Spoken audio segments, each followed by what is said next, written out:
কেন নিশ্চিত অধিকারী অসংখ্য মানুষের হাহাকার নিস্তব্ধ নীরবে গঙ্গা তুমি গঙ্গা হইছ কেন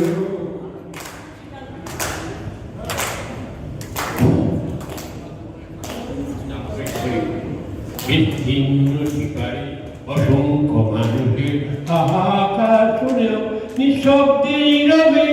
গঙ্গা তুমি গঙ্গা হইছ কেন নৈতিকতার স্খলন দেখিও মানবতার পতন দেখিও নির্লজ্জ ভাবে বইছ কেন সশস্ত্র ভরসা উন্মাদনার মন্ত্র দিলে লক্ষ জনের